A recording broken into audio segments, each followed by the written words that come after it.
Shalom, selamat pagi sahabat GSIS yang diberkati Tuhan Yesus. Mari kita siapkan hati kita berdoa untuk menyambut berkat firman Tuhan. Terima kasih Bapa di surga buat pagi hari ini kami sambut berkat-Mu Tuhan. Ajar kami Tuhan memiliki telinga seorang murid, hati sebagai hamba untuk kami dapat mendengar dan merenungkan firman-Mu dan kami belajar ketetapan-ketetapan-Mu sehingga kami diperlengkapi, diperbaharui, diperkuat oleh kebenaran firman-Mu supaya kami tidak melanggar ketetapan-Mu melainkan kami semakin lagi mengenal Engkau Tuhan dan Juru Selamat, Raja dalam hidup kami. Dalam nama Yesus Tuhan, kami berdoa dan mengucap syukur. Amin. Mari saudara kita siapkan hati kita untuk menyembah Tuhan. Amin.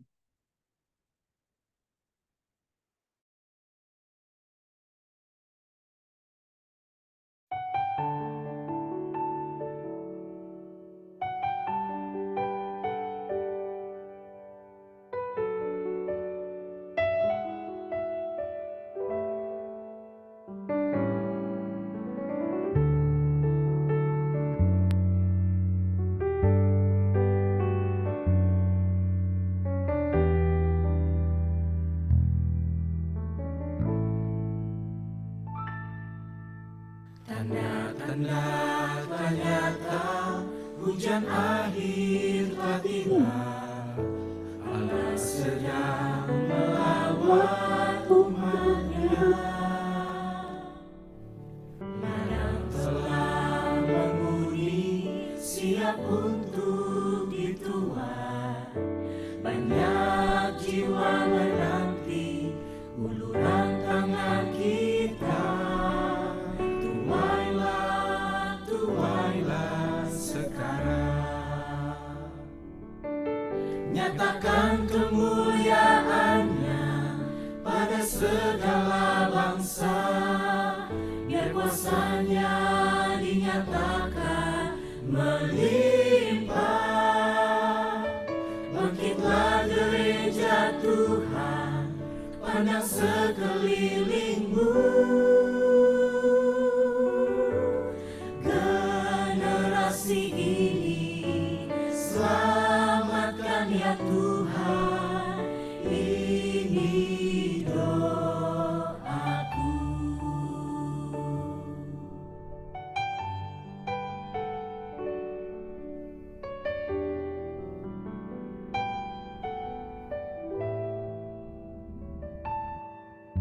Tanda-tanda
curahkan, berkatnya dilimpahkan, penuaian besar sungguh terjadi. Segala bangsa akan datang menyembah Yesus Tuhan, kemuliaan Tuhan telah turun. Segala bangsa akan datang menyembah Yesus Tuhan, kemuliaan Tuhan, kemuliaan Tuhan,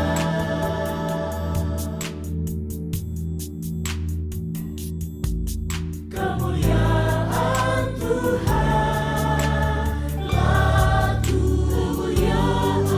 kemuliaan Tuhan telah turun, kemuliaan Tuhan telah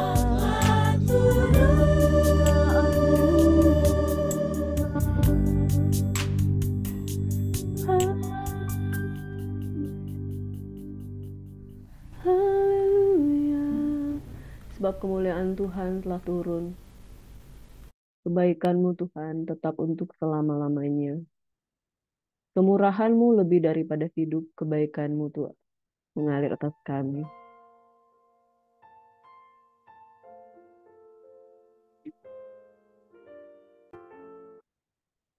Mari kita siapkan hati kita untuk masuk dalam firman Tuhan. Diberkatilah orang yang datang dalam nama Tuhan, yang haus dan lapar akan Tuhan.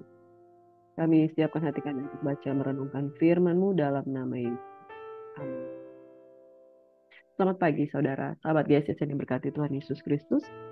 Mengawali pagi hari ini dengan ucapan syukur. Dan tetaplah kuat, tetaplah bersemangat. Setia Tuhan lebih daripada hidup. Dan orang-orang yang fokus kepada visi Tuhan tidak akan menjadi liar. Amin. Sebab tanpa pewahyuan, tanpa visi, rakyat menjadi liar. Tapi bersama dengan Tuhan, kita beroleh visi dan jalan kita sudah ditentukan oleh Tuhan.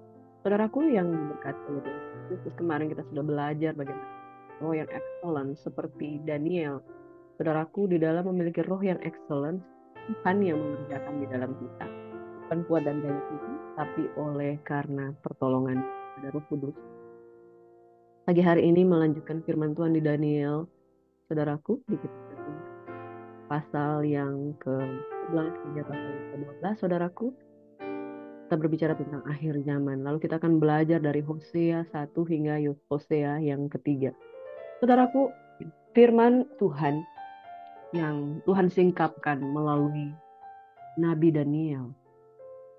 Bagaimana dia menggenapkan pada zaman mereka, yaitu pada saat bangsa bangkit melawan bangsa, Babel diruntuhkan, digantikan dengan bangsa Media, Persia, lalu muncul kembali bangsa yang lain, yaitu Yunani, kemudian Romawi. Saudaraku berkati oleh Tuhan Yesus Kristus. Apa yang dimeteraikan oleh firman Tuhan selama-lamanya dimeteraikan dan pasti akan digenapi. Dan kita akan membaca, merenungkan dari pasal 11 hingga pasal yang ke-12. Sekali lagi masih tentang penglihatan apokaliptik Daniel atau penyingkapan atau pewahyuan, pembukaan rahasia-rahasia firman Tuhan. Di pasal yang ke-11 tentang Raja Negeri Utara dan Raja Negeri Selatan. Kemudian akhir zaman di pasal yang ke-12. Di Daniel 11 dikatakan tentaranya akan muncul, mereka akan menajiskan tempat kudus. Benteng itu menghapuskan korban sehari-hari dan menegakkan kekejian yang membinasakan. Dan orang-orang yang berlaku fasik terhadap perjanjian akan dibujuknya sampai murtad licin. Garis bawah itu. Tapi umat yang mengenal Allahnya akan tetap kuat dan bertindak. Tidak, amin. Umat yang mengenal Allahnya, yang setiap hari mendapatkan vision, setiap hari mendapatkan rema firman Tuhan, setiap kali ada hubungan bergaul intim dengan Tuhan, itu akan tetap kuat. Saudara, tanpa hubungan, tanpa relationship, tanpa kebergantungan dengan Tuhan, kita tidak akan dapat kuat menghadapi akhir zaman ini yang sudah semakin hari semakin merosot.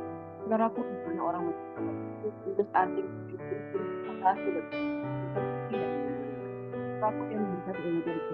orang yang tidak kuat itu akan hanyut.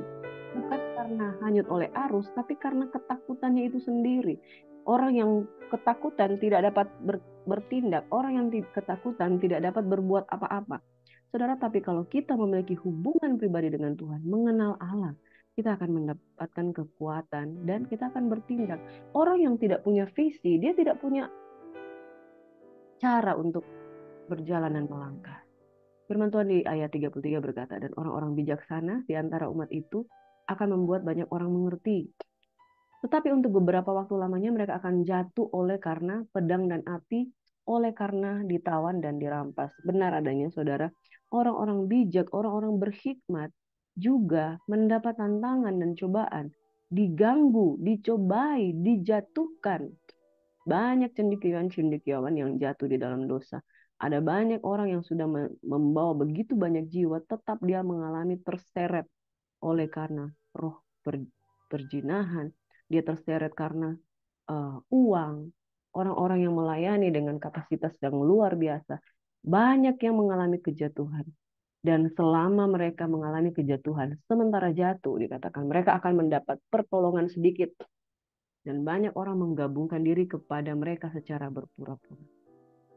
Saudara, kitab Daniel sudah mencatat keadaan di akhir zaman. Keadaan di mana tentaranya akan muncul menajiskan tempat-tempat kudus. Di hari-hari terakhir, ada banyak penyembahan yang disesatkan. Ada banyak pujian penyembahan yang dicuri oleh iblis. Kemudian mereka menyesakkan dan kemudian menghapuskan korban sehari-hari. Saudara, garis bawahi di ayat 31, menghapuskan korban sehari-hari. Orang yang awalnya dia giat bangun pagi untuk membangun hubungan dengan mezbah, iblis serang di korban sehari-hari. Iblis serang di mana dia setiap pagi susah bangun, setiap pagi di dalam masalah. Bahkan semakin engkau giat untuk bangun pagi, akan ada semakin banyak serangan. Mau itu kesehatan, mau itu gangguan, mau itu kesibukan. Tuhan mau kita punya hubungan. Bukankah di dalam ayat 32 dikatakan, umat yang mengenal Allah akan tetap kuat dan bertindak. Tetapi iblis berusaha menghapuskan korban sehari-hari.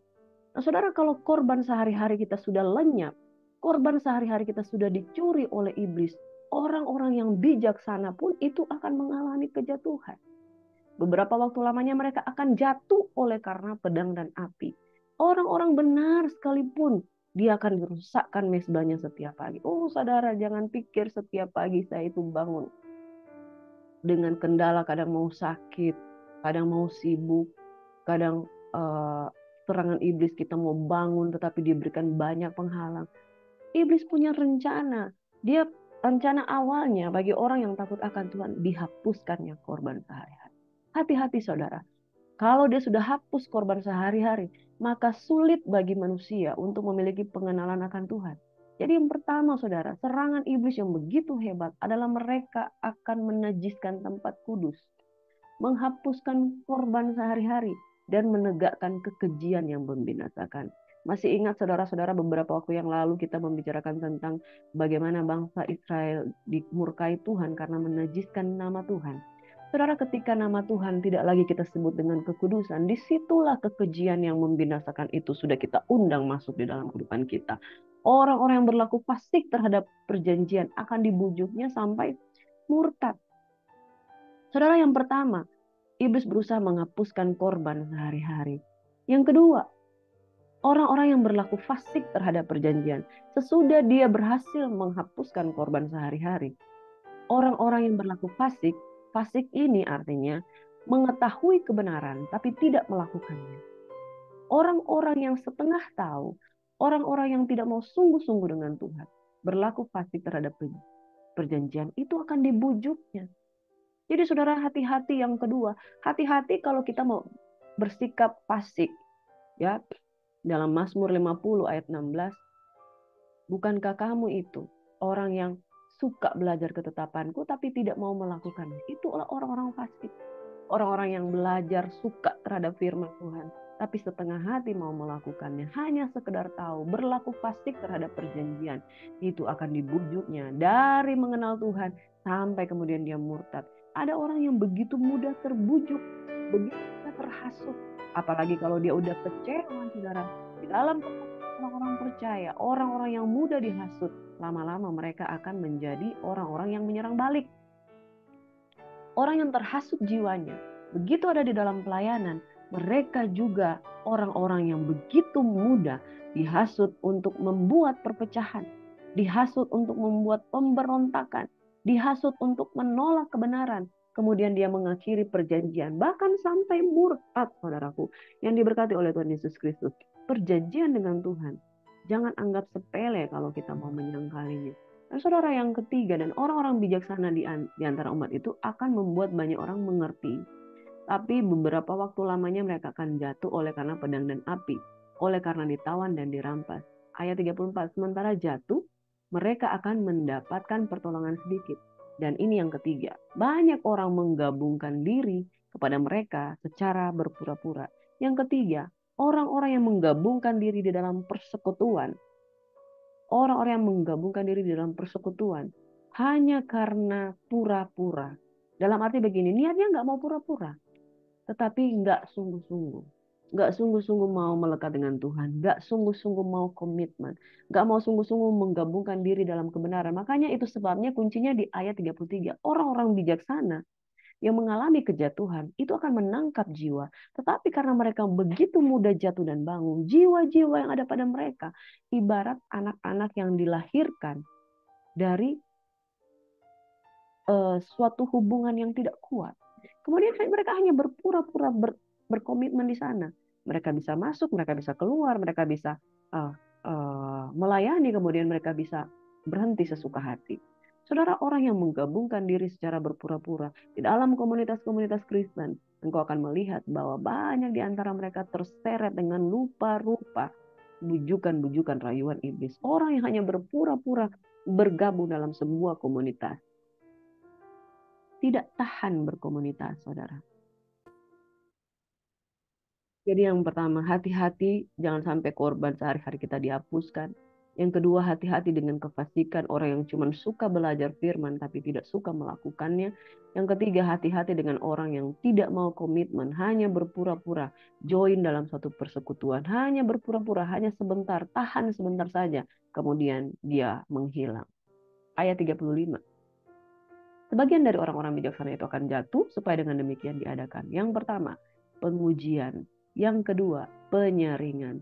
Yang ketiga, pemurnian di antara mereka sampai pada akhir zaman. Sebab akhir zaman itu belum mencapai waktu yang telah ditetapkan. Raja itu akan berbuat sekendak hati, ia akan meninggikan dan membesarkan dirinya terhadap setiap Allah, juga terhadap Allah yang mengatasi segala Allah. Ia akan mengucapkan kata-kata yang tak senonoh sama sekali, dan ia akan beruntung sampai akhir murka itu, sebab apa yang telah ditetapkan akan terjadi. 3 hal yang berikutnya, saudara. Orang-orang bijaksana itu akan jatuh, dan mereka akan diuji. Saudara, saya belajar kemarin, saya sudah sampaikan di dalam pengajaran bahwa orang-orang yang bisa menjadi peserta ujian adalah orang-orang yang dipilih. Orang yang memenuhi syarat untuk ujian, misalnya kami yang ngambil S2, syaratnya sudah lulus mata kuliah, beberapa mata kuliah. Saya mengambil S2, saudara. Dan kalau untuk ujian tesis, harus memenuhi persyaratan. Sekian puluh SKS itu sudah selesai. Sekian puluh SKS itu sudah menerima hasilnya. Kemudian kita sudah lihat, oh IPK kita berapa sekian ya. Setelah IPK kita sudah ada, mata kuliah sebelumnya sudah ada, lalu kita sudah melunasi kewajiban-kewajiban SPP, kewajiban-kewajiban biaya lain sebagainya, kemudian kita bisa lolos menjadi calon peserta ujian. Berarti calon peserta ujian. Setelah kita jadi calon, kita akan menjadi peserta ujian. Kalau kita sudah ikut di ruangan, ya menerima kartu atau menerima sudah lulus seminar proposal, sudah lulus apa dan lain sebagainya, saudaraku. Dan saudaraku, ketika kita sudah mencapai tahap-tahap awal, baru kita menjadi peserta ujian. Baru kalau kita sudah duduk di ruang sidang, kita bisa diuji di ruang sidang untuk membawakan tesis kita, saudara. Dan ketika kita ada di situ, itu sebuah kehormatan, saudara. Jadi jangan salah menginterpretasikan, wah kalau saya diuji berarti saya anak yang nggak disayang. Kalau saya diuji oleh Tuhan, saya punya masalah, berarti saya orang yang paling malang di dunia ini. Salah, saudara. Orang yang bisa menerima ujian adalah orang-orang calon-calon sarjana, calon sarjana magister, calon doktor. Karena saudara diberikan kesempatan. Nah, kalau saudara melewati ujian demi ujian, mungkin yang awal saudara lulus SD, SMP, SMA, kemudian saudara lulus S1, saudara lulus S2, saudara lulus doktoral, S3. Jadi begitu, saudara. Adalah satu kehormatan saudara bisa diuji. Menjadi peserta ujian, baru kita masuk di dalam ujian. Kemudian setelah diuji akan didapatkan misalnya 20 orang yang memiliki nilai A+. Lalu 10 orang yang memiliki nilai A-. Ya. Kemudian 30 orang, lebih banyak lagi yang nilainya B+. Saudara, kemudian penyaringan ini akan melihat mana orang-orang yang berkapabel, orang-orang yang punya kapasitas. Peserta-peserta yang sudah lolos ujian, kemudian keluarkan nilainya. Nilainya keluar, ini ada yang bagus nilainya, ada yang kurang bagus. Nah, setelah keluar nilainya disaring. Diambillah orang-orang yang punya nilai A+. Orang-orang yang nilainya A+ itu atau nilai A, saudara, mereka dikategorikan anak-anak yang lulus dengan baik. Mereka ditempatkan di tempat mana Tuhan inginkan. Saudara yang diberkati, penyaringan itu terjadi. Kemudian tersisalah orang-orang pilihan. Apa yang terjadi ketika orang-orang pilihan sudah ada? Dimurnikan kembali, motivasinya dimurnikan, saudara. Dan karakternya dibentuk, saudara. Pada akhirnya orang-orang yang terpilih adalah orang yang terpanggil, terpilih, dan didapati Tuhan setiap. Saudaraku yang diberkati oleh Tuhan Yesus Kristus, akhir zaman belum mencapai waktu yang telah ditetapkan, tetapi penggenapan itu sudah mulai terjadi. Mari kita belajar tentang akhir zaman. Apa tanda-tandanya akhir zaman menurut kitab suci? Yang pertama, saudara, akan muncul Mesias palsu, saudara. Firman Tuhan katakan di dalam Matius 24 ayat 5. Sebab banyak orang akan datang dengan memakai namaku.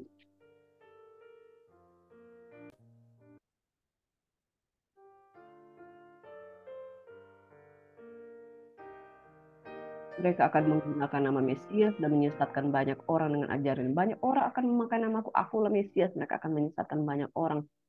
Banyak nabi palsu akan muncul dan menyesatkan banyak orang. Tadi Mesias-Mesias palsu, ada nabi-nabi palsu. Kemudian terjadi peperangan. Wah, peperangan dunia pertama, kedua, ketiga. Akan terjadi peperangan di mana-mana seperti tercatat dalam Matius 24 ayat 6. Kamu akan mendengar deru perang atau kabar-kabar tentang perang, namun berawas-awaslah, jangan kamu gelisah. Sebabnya itu harus terjadi, tetapi itu belum kesudahannya.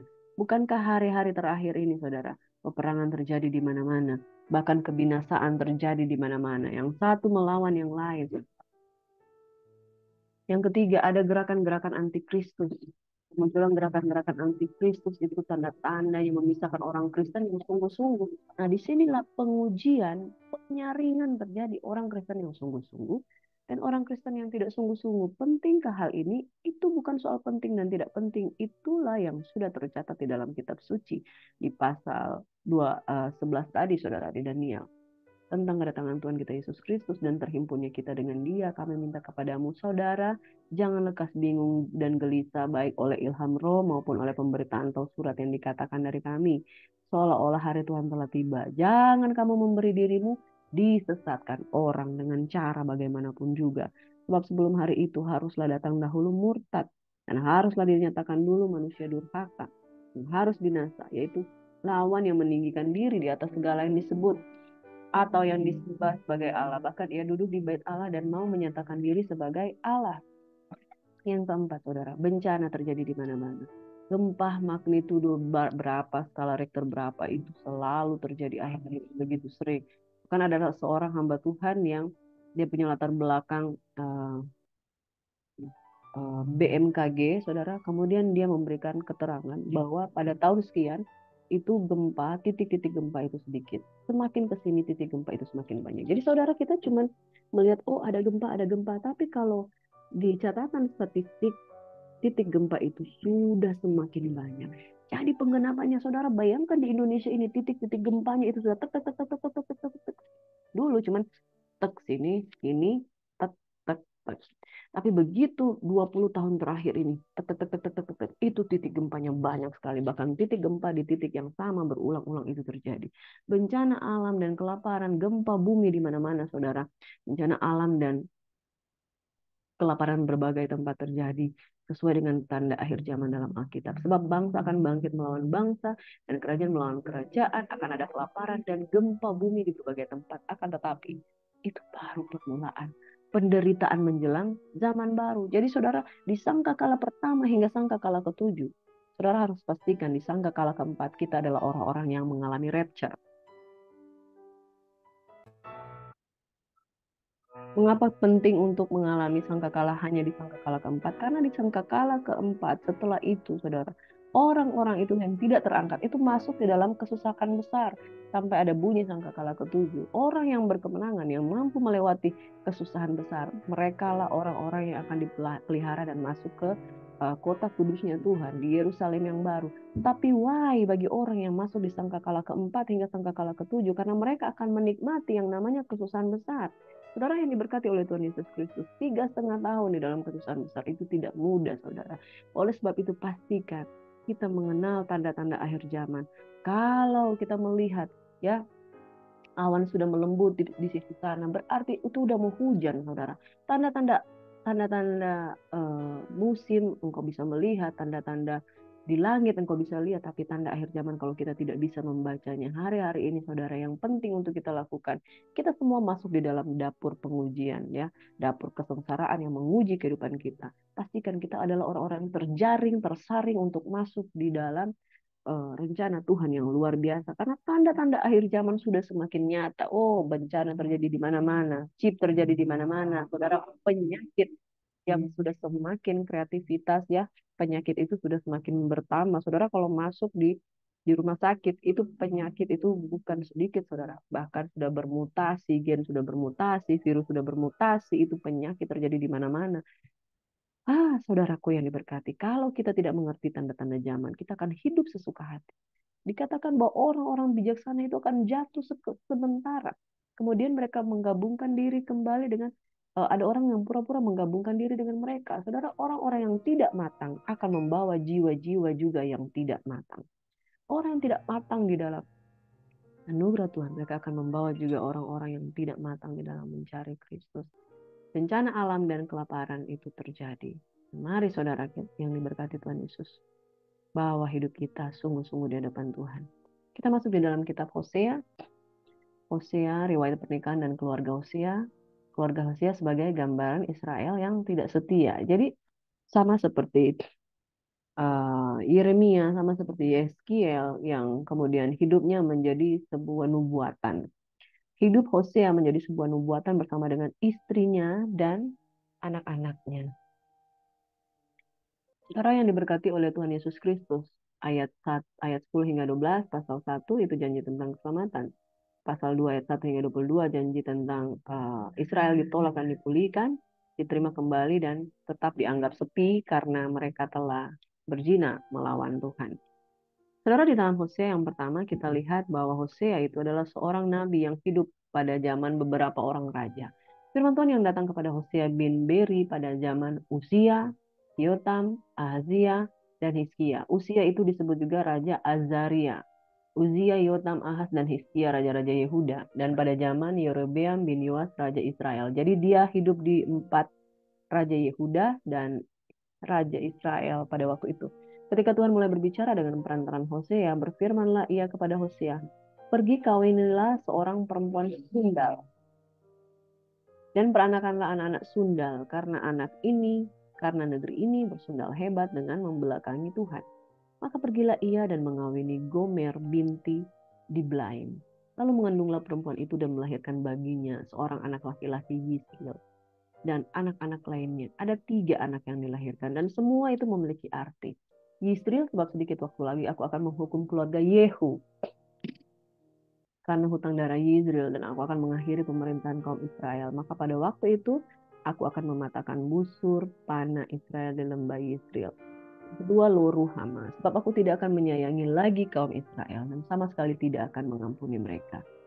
Tapi aku akan menyayangi kaum Yehuda dan menyelamatkan mereka demi Tuhan Allah mereka. Aku akan menyelamatkan mereka bukan dengan panah atau pedang, dengan alat perang atau dengan kuda dan orang-orang berkuda. Lo Ami, sebab kamu ini bukanlah umatku dan aku ini bukanlah Allahmu. Tapi kelak jumlah orang Israel akan seperti pasir di laut. Dan tidak dapat ditakar dan tidak dapat dihitung, dan di tempat di mana dikatakan kepada mereka, kamu ini bukanlah umatku, akan dikatakan kepada mereka, anak Allah lain. Saudaraku, anak-anak ini menjadi simbol di mana Tuhan lewat Hosea bernubuat tentang kemarahan Tuhan. Bagaimana Israel seperti seorang perempuan sundal. Apa yang dihasilkan dari seorang perempuan sundal? Yaitu Yisrael, Loh Ruhama, dan Lo Ami. Di mana Tuhan bilang, aku tidak akan menyayangi lagi. Tapi dia kemudian akan menyayangi Yehuda dan menyelamatkan. Bukan dengan panah atau pedang, dengan alat perang, dengan kuda atau orang berkuda. Benar saudara, dia menyelamatkan lewat Yesus Kristus Tuhan yang mati di kayu salib. Lo Ami, orang Israel yang bukan disebut umat, tapi kemudian diangkat menjadi umat dan diakui di seluruh dunia bahwa mereka anak-anak Allah. Amin saudara, kita Hosea menggambarkan tentang back again ya. Ketika Daniel itu sudah masa di pembuangan, back again di kitab Hosea atau nabi-nabi kecil ini mereka menjelaskan tentang kisah di mana Israel dan Yehuda belum masuk dalam pembuangan. Nah, saudara ini berkati oleh Tuhan Yesus.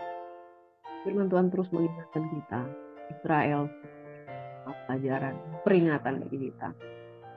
Akan tutup dengan Hosea 3, 4, dan 5. Sebab lama orang Israel akan diam dengan tidak ada raja, tiada pemimpin, tiada korban, tiada tugu berhala, dan tiada efod dan terahim. Dan itu terjadi, saudara.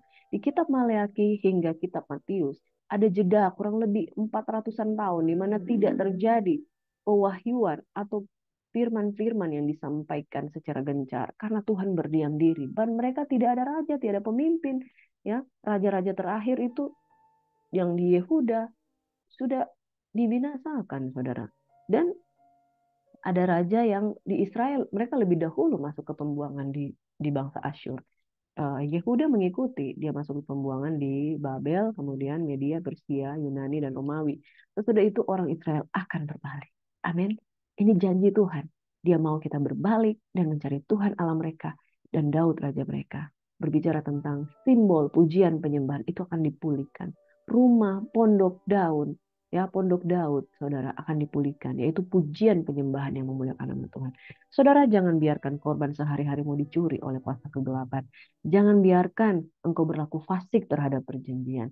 Yang ketiga, jangan biarkan engkau hanya berpura-pura komitmen di dalam sebuah persekutuan dan kemudian engkau jatuh bangun kembali dan meninggalkan Tuhan. Tidak ada kesetiaan di negeri ini.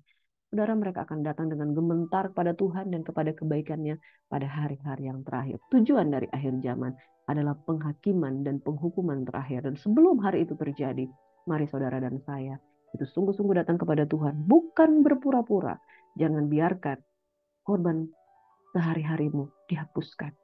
Saudara, engkau bangun terlambat lalu engkau melupakan Tuhan. Jangan, saudara. Mari setiap hari kita bangun mesbah. Kita datang kepada Tuhan dan kita bangun mesbah.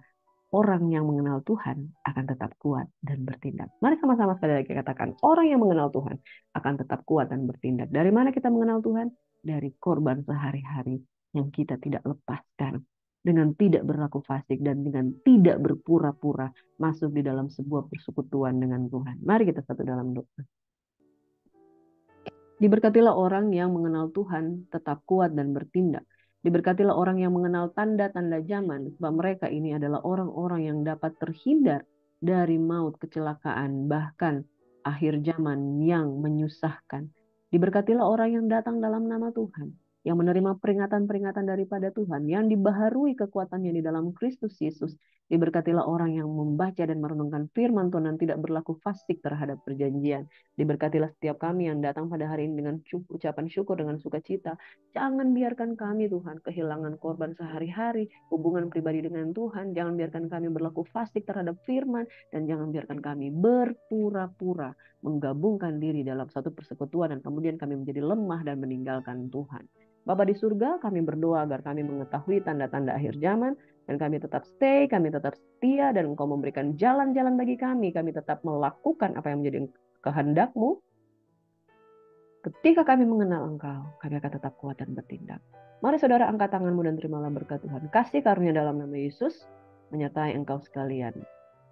Kemuliaan, kebajikan, kemurahan daripada Tuhan menjadi bagian kita semua. Kita terima berkat ini dengan ucapan syukur. Semua yang diberkati Tuhan, percaya, diuji, disaring, dimurnikan, berkemenangan menjadi bagian kita. Dalam nama Yesus Tuhan kami berucap syukur. Amin. Shalom Bapak Ibu, sahabat GSS yang diberkati Tuhan, yang baru pertama kali join, please subscribe for more notification and more videos. Dan saudara akan menikmati 5 pasal per hari bersama dengan kami, Queen Gracia Hope Compassion Channel. God bless you.